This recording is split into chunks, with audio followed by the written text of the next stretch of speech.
আর বয়ফ্রেন্ডের মধ্যে কি কি কথা হয়েছে সেগুলো সব আমি শুনেছি। এই কি শুনেছিস তুই?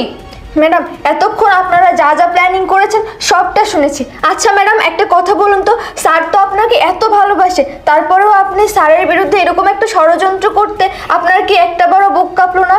আপনি কি পরিকল্পনা করলেন যে স্যারের সব সহায় সম্পত্তি আপনি হাতিয়ে নেবেন, নিয়ে স্যারকে ডিভোর্স দিয়ে এই ছেলেটাকে বিয়ে করবেন? ম্যাডাম আপনার কি একটা বড় লজ্জা লাগলো না এরকম একটা চিন্তা ভাবনা করার আগে? ম্যাডাম আপনি যে এমন প্ল্যানিং করেছেন, স্যার আসলে আমি আজকে সব কিছু বলে দিব স্যারকে। কি তুই তোর স্যারকে বলবি?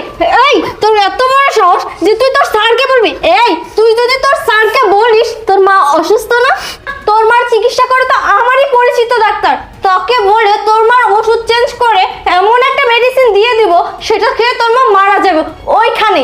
আর তারপরেও যদি তুই বলিস তোকে আমি জানে মেরে ফেলবো, বুঝেছিস? শুনলেন তো স্যার,